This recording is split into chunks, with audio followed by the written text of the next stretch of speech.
Welcome, everyone. We're glad that you're here. My name is Bo Lockwood, and joining me today is my friend and co-host, Donnelly Gastrich.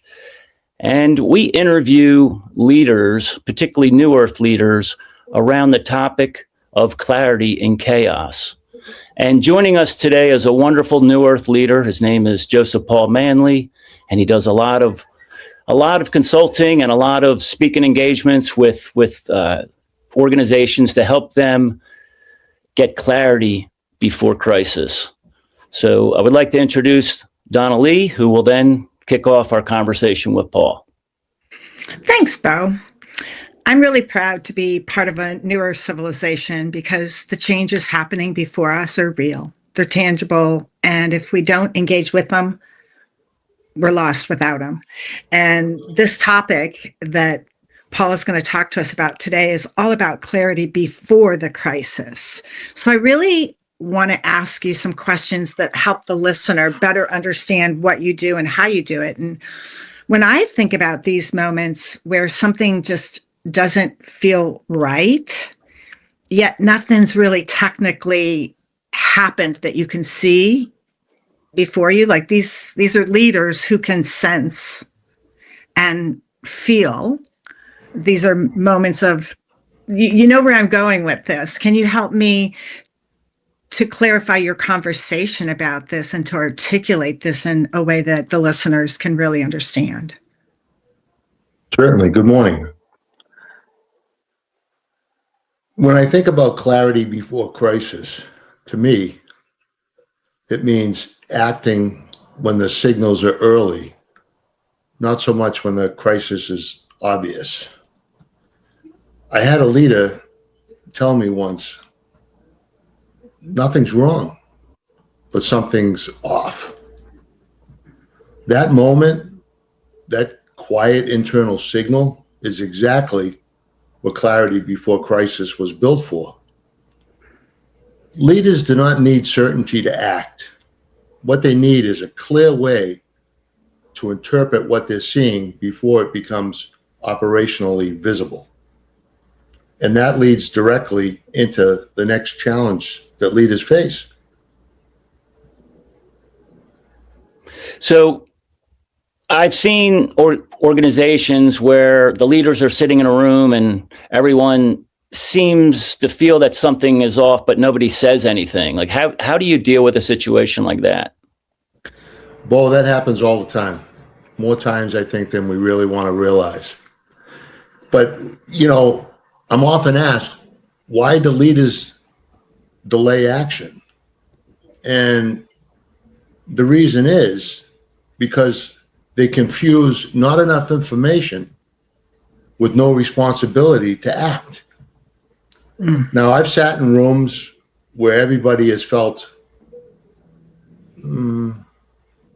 maybe a little tension, but nobody wanted to be the first to say it out loud. Most hesitation, I found, is not incompetence. It's basically the fear of overreacting. Yeah. But in prevention work, waiting for certainty is the same, in my opinion, as waiting for escalation.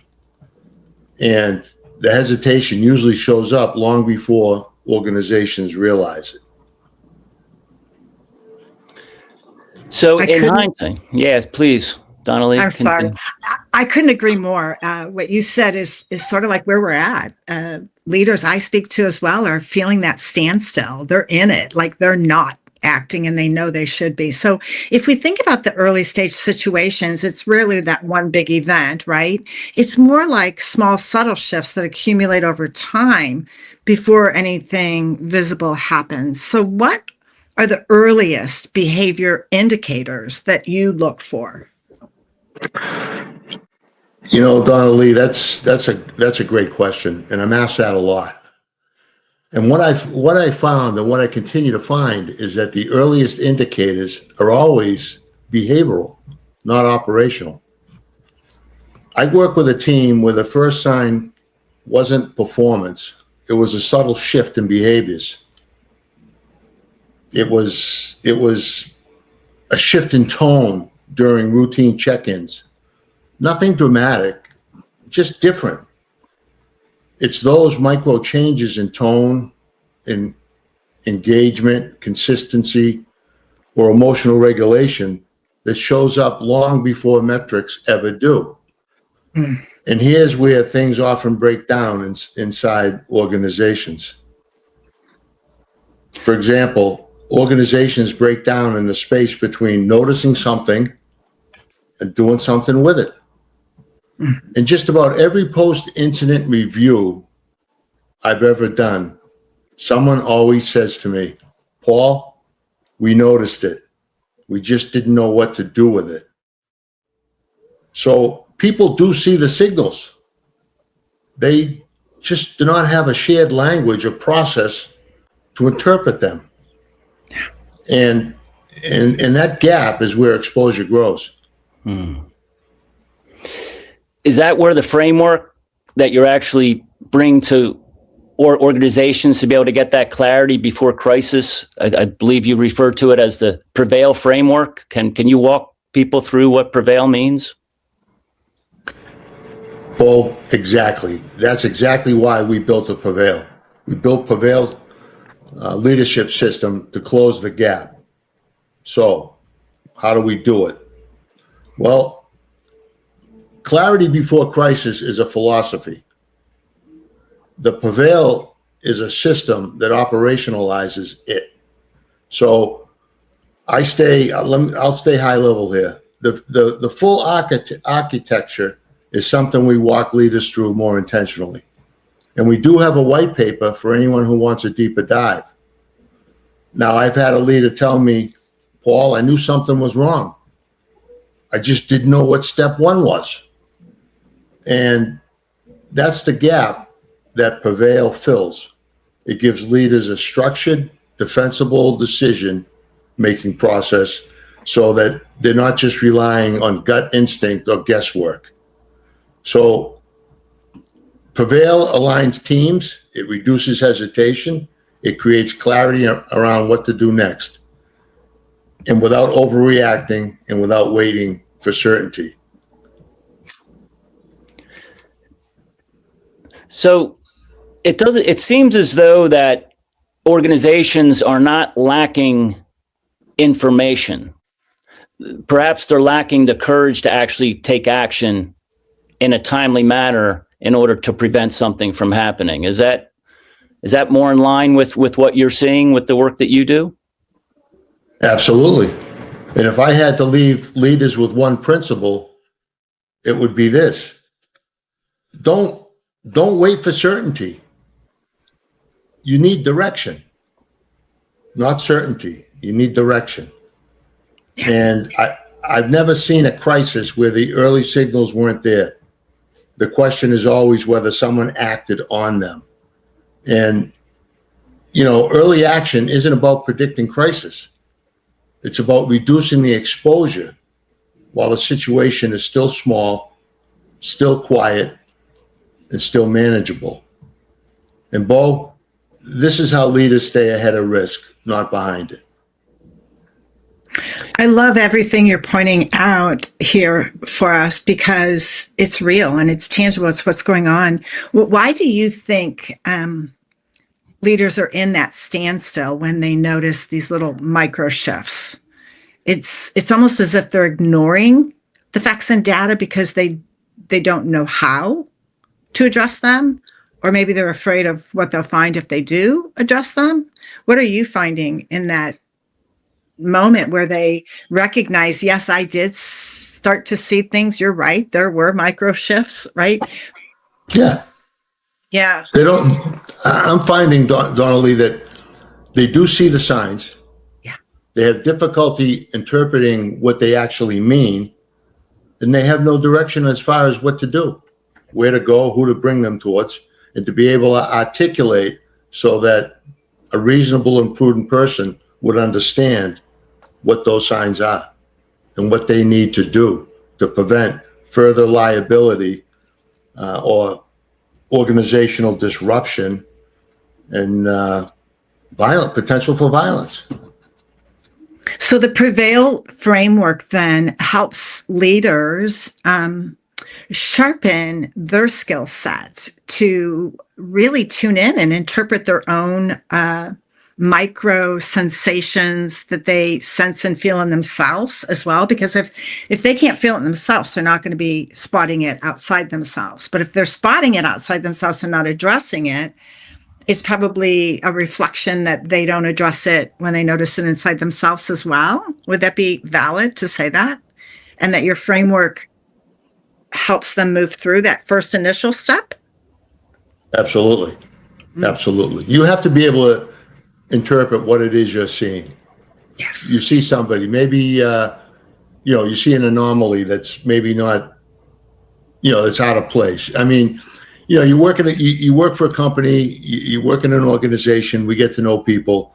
It's often said that we spend more time in the workplace than we do with our families. So we get to know the ins and outs of our employees, our employers, and our colleagues. So you might see something that maybe just isn't right. Well, how do you interpret that? Is that normal for him? Is that normal for her? Then how do I address it? Who do I go to?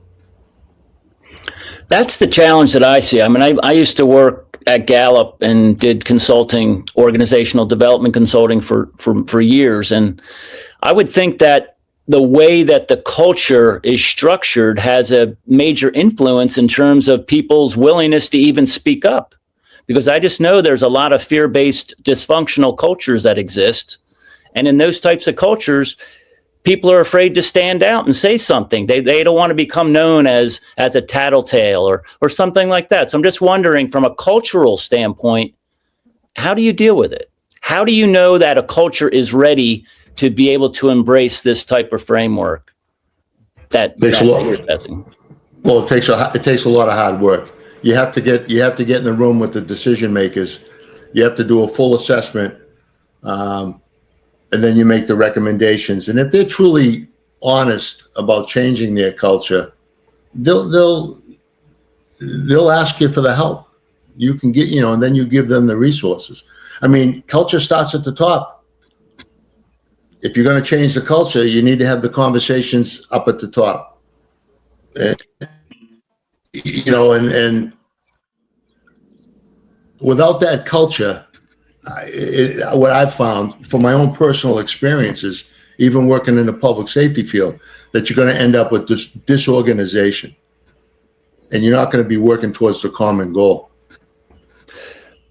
So what types of things do you think a culture can do to help prepare their employees to feel safe, to be able to bring instances to their attention without any fear of retribution? Well, I think your leaders in your organization have to model the behavior that they want you to adhere to, and I think you need to have some type of dispersed leadership throughout your organization. So if leaders feel empowered to make decisions on their own, I think that's going to help change your culture as well. So I think too that if leaders are going to make these decisions, that every leader at every different level of an organization needs to have some type of training.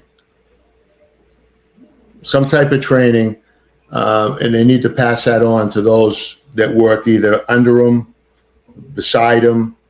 People need to know that, hey, I can go up and I can have a conversation with you, and you're going to listen to me. You're going to value my opinions. We're going to discuss it through. And if we can't implement them right away, you're going to tell me why, and we'll work together. I don't want to be afraid. I had a supervisor that I was scared to death to go and talk to because he just disregarded anything that I had to say. And I think it starts with active listening. You need to be an active listener, and be able to sit down and really listen. But you also need to be empathetic. But it starts at the top. You need to have your leaders at the top model the behaviors that they want distributed, or they want throughout their organization. It's not that hard. It really isn't.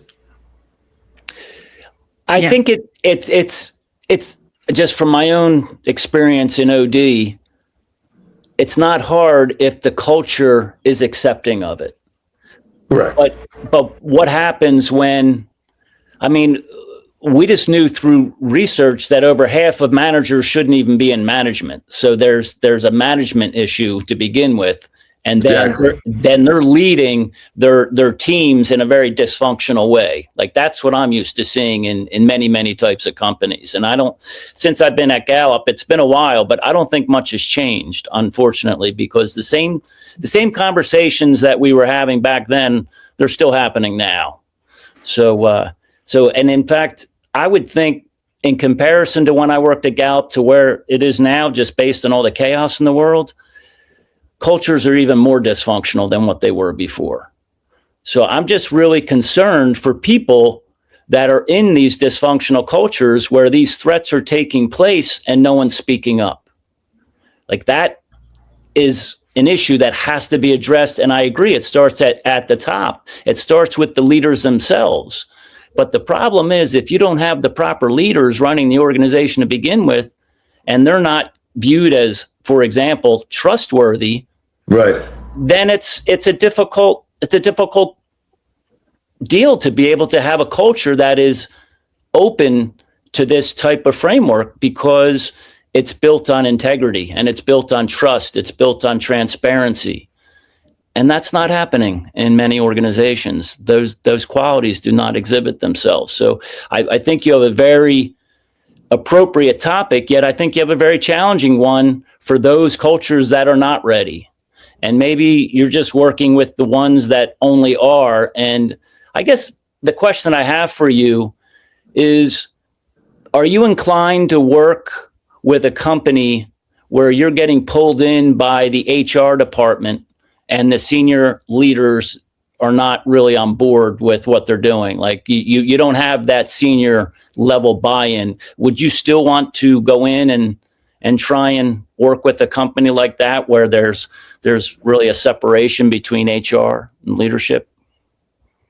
Yeah, absolutely. I think I'd be remiss if I didn't, because I would, I'd be happy to go in and meet with people, HR, if there's a little bit of resistance coming from the top, because maybe we can work together, find out where that distance is, and come up with a solution where how we can grow together as opposed to growing up further apart. Yeah, you have to, because I think you have to get you got to get the executive buy-in, and I realize that's difficult. It's not easy to do, but if you sit down and you have those difficult discussions, it can work. It can work.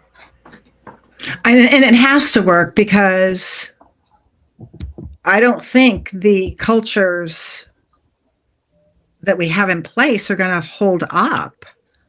No. As the society keeps evolving in consciousness, and we see and we spot and we feel these disruptions, this dissonance, the discord, we feel stifled. We don't feel whole. We can't speak out. We can't speak up. And being in those environments is what's causing the quiet quitting, the revolving door, right?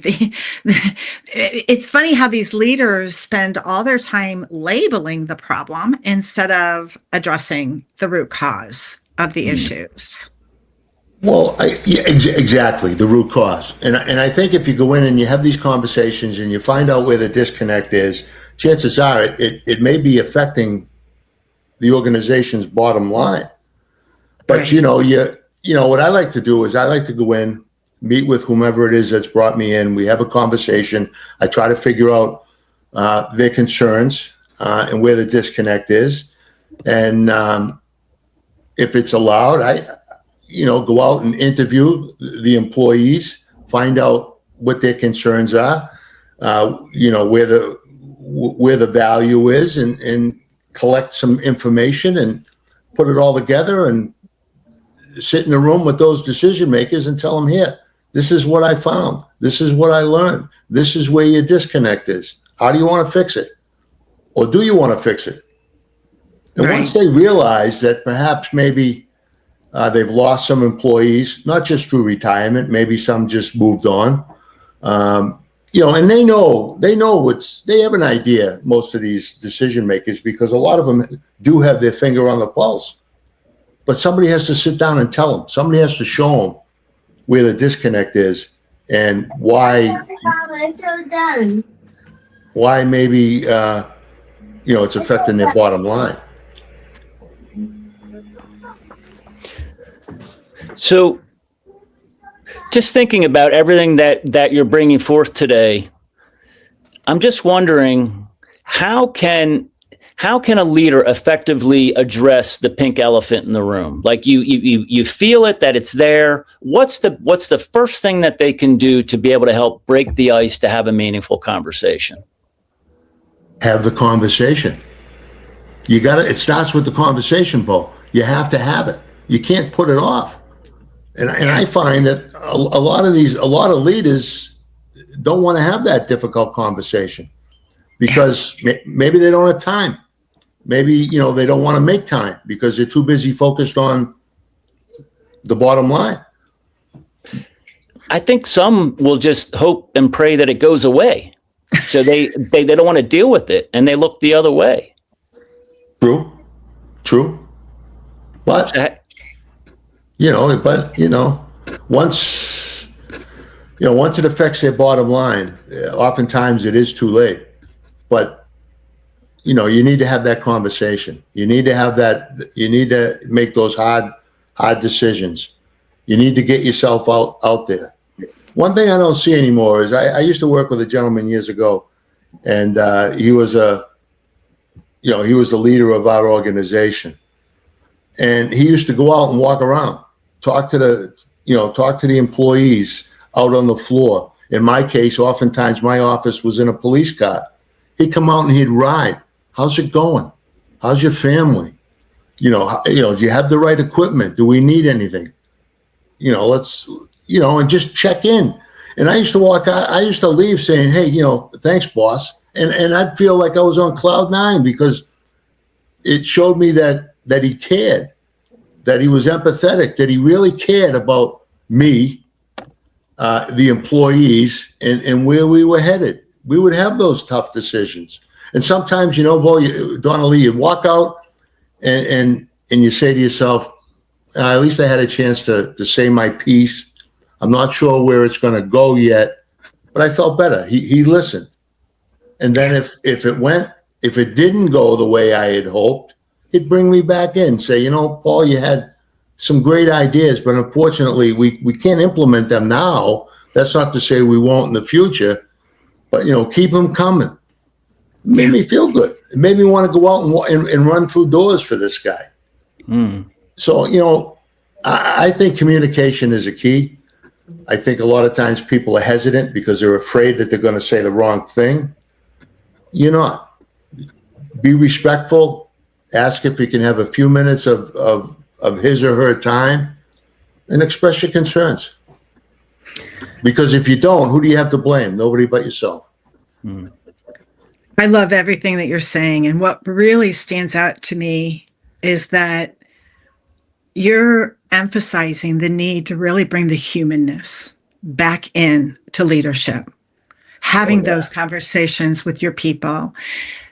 Empathy and active listening are a leader's superpowers. To really start to utilize those requires the presence to embody that active listening and the empathy to really feel that point of view that the other person holds with such value. So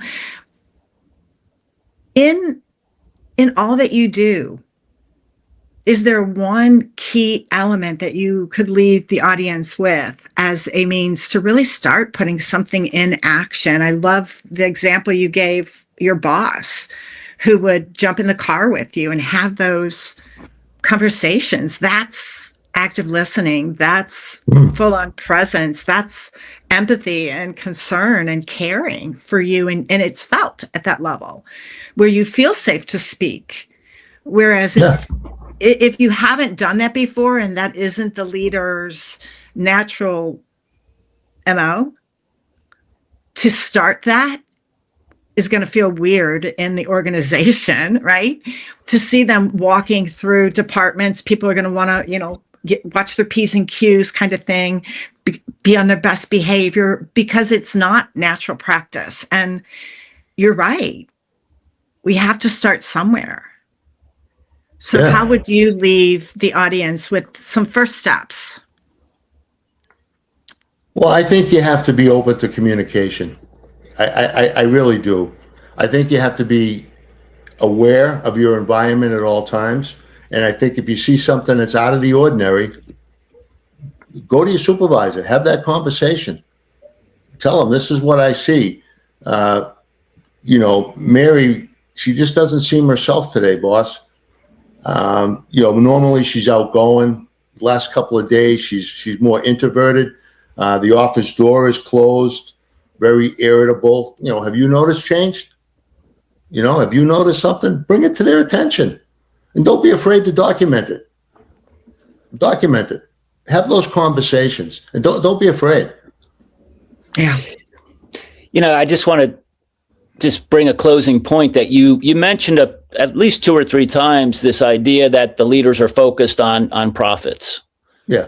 And so they're too busy to have these types of conversations. Well, the reality is one missed conversation could create a lawsuit that could totally hit their bottom line way more than the time it's going to take for them to have that conversation. Correct. So it's really bringing a sense of urgency to leaders to begin to perhaps step beyond their normal comfort zone, because a lot of leaders do not like having uncomfortable conversations. And that's just a matter of fact. So it's part of their own personal growth to be able to have these conversations and do it in a very effective manner. And I just believe that bringing in someone like you to have the expertise to be able to provide them with the frameworks to be able to have these conversations so they are taking the right moves to ensure that whatever it is that they're doing is legally defensible.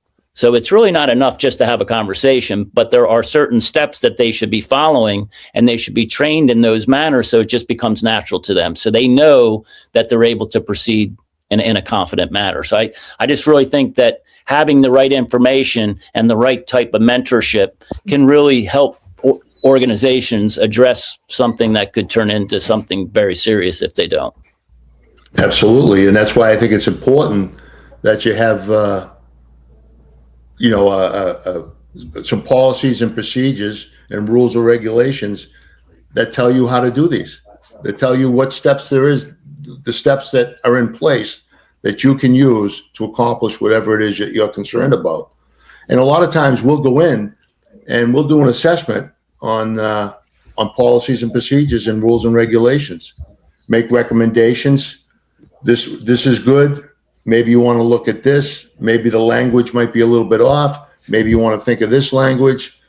And then once you have and then while you're doing this, I think it's important to solicit the help from your employees when you're doing this, because they feel as though that you value their opinions. They feel as though that they truly are on the team and they're not just there to do the work and go home at the end of the day.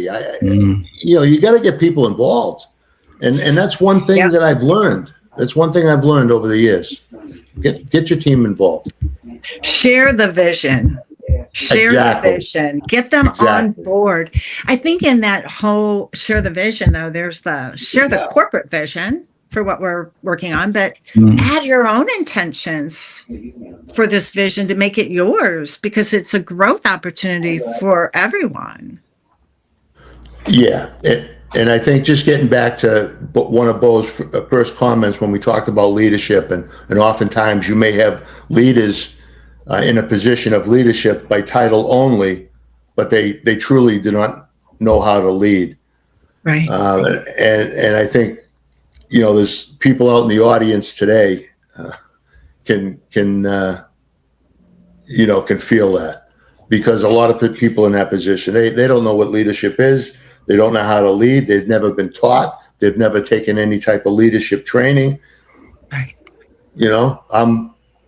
I'm your new boss. You're going to do it and you're going to like it. Well, that's not how it works. Right. Not successfully. Exactly. I love it. Well, I think what we've heard here is that there are those micro moments of interpreting what's present that we're not skillful at. And if Right. we are interpreting them, we're not skillful at addressing them, having the conversations, the courageous conversations that lead to greater understanding and the ability to act. Right. And that it all starts with those conversations. So the difference between stability and crisis is often not a sudden event, but how the early signals were recognized, understood, and acted on. Paul, I really appreciate you sharing all of this today.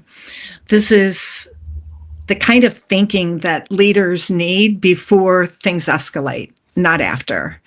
And if you appreciated today's conversation, give us a like and share this with someone that you'd like to empower.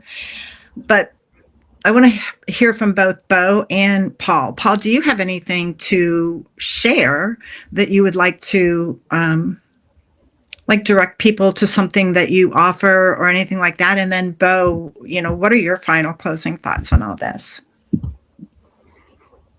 Well, I think, what we've discussed here is just the tip of the iceberg, so to speak.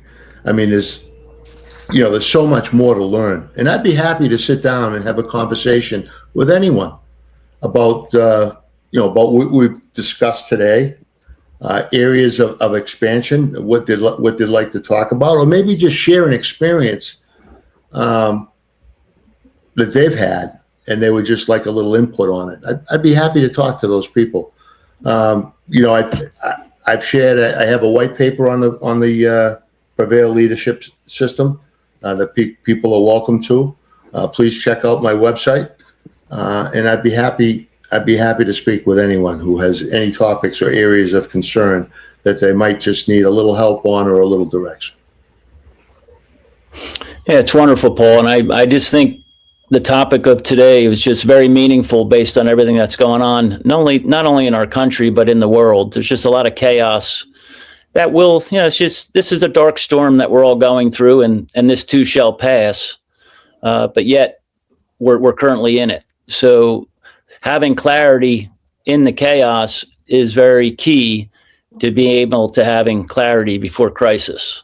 So I just think it was a very timely information and a timely conversation based on the information that you provided. And I just wanted to thank you for your input today. I appreciate your help. You having me. It's I enjoy these conversations, and I wish that more people would have them. Wonderful. Well, as soon as we get off, I'm going to drop some links into the comment section for those that want to check out Paul. There'll be a link to his profile on the website, and then there's also a link for a free assessment in terms of determining how self-aware you are, and then there's also a free 55-day journey becoming a New Earth leader. So those will be our free gifts that we'll put in the comments section as soon as we're done. So thank you, everyone. I appreciate everyone's time, and may everyone have a blessed day.